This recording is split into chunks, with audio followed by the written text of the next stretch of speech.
அல்லாஹ்விடத்தில் மன்னிப்பை பெற வேண்டும், மன்னிப்பை பெற முடியும். இப்படி இல்லை என்றால் இதுவே நம்மை நரகத்திற்கு கொண்டு செல்லும் என்று கூறியவனாக எனது முதல் உரையை நிறைவு செய்கிறேன்.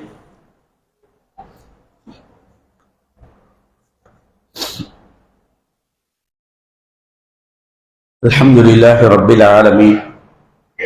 அல்லாஹும்ம ஸல்லி அலா முஹம்மத் வ அலா ஆலி முஹம்மத் கமா ஸல்லைத அலா இப்ராஹீம் வ அலா ஆலி இப்ராஹீம் இன்னக ஹமீதும் மஜீத்.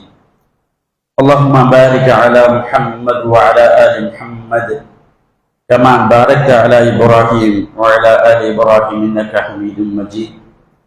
ஆரம்ப உரையிலே மார்க்கத்தை நாங்கள் ஏற்றுக்கொண்டோம் என்ற பெயரிலே, நாங்கள் ஷிர்கை விட்டு விலகிவிட்டோம் என்ற பெயரிலே சில பாவங்களில் ஈடுபடுவதன் மூலமாக அல்லாஹ்வுடைய தண்டனையை பெறக்கூடும் என்ற செய்தியை பார்த்தோம். இது போன்று ஏராளமான செய்திகள் இருக்கின்றன. அல்லாஹ்வின் தூதர் ஸல்லல்லாஹு அலைஹி வஸல்லம் சொன்ன எச்சரித்த ஷிர்க்குக்கு ஈக்குவலான, ஷிர்க்குக்கு எப்படியோ அப்படிப்பட்ட நிரந்தர நரகத்திற்குரிய பாவங்கள் என்று இன்றும் நிறைய லிஸ்டுகள் இருக்கிறது. அது இன்ஷா அல்லாஹ் இன்னொரு ஒரு சந்தர்ப்பத்திலே அல்லாஹ் நாடினால் இன்ஷா அல்லாஹ் வாய்ப்பு தந்தால் அல்லாஹ்விடத்துல இன்ஷா அல்லாஹ் இங்கு பேசலாம். அதே நேரத்தில் ஒவ்வொரு நாளும் நாம் காலையை அடைகிறோம். ஒவ்வொரு நாளும் இன்ஷா அல்லாஹ் இதனுடைய தொடர்ச்சி இன்னொரு இடத்துல பேசுவோம். வேறு சில முக்கியமான விஷயங்கள் பேச இருக்கிறது. ஒவ்வொரு நாளும் காலையில் எழுந்திருக்கிறோம். காலையில் எழுந்திருக்கும் போது அல்ஹம்துலில்லாஹி அல்லதி அஹ்யானா பஅதமா அமாதனா வ இலைஹி நுஷூர் என்ற பிரார்த்தனையோடு எழுந்திருக்கிறோம்.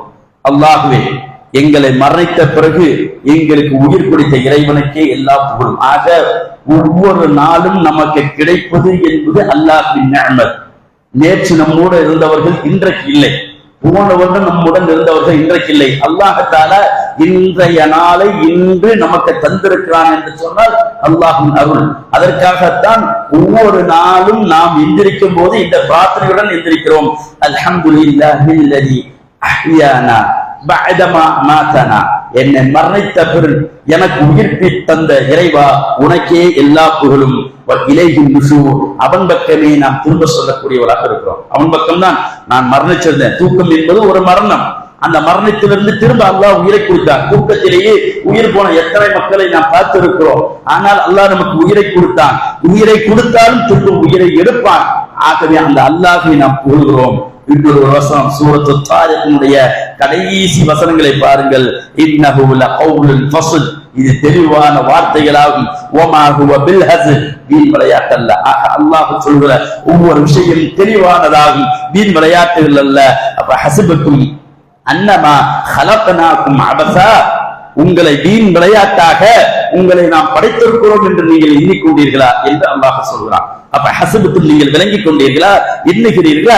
அன்னமா ஹலக்னாக்கும் அபஸா, வீண் விளையாட்டாக உங்களை நாம்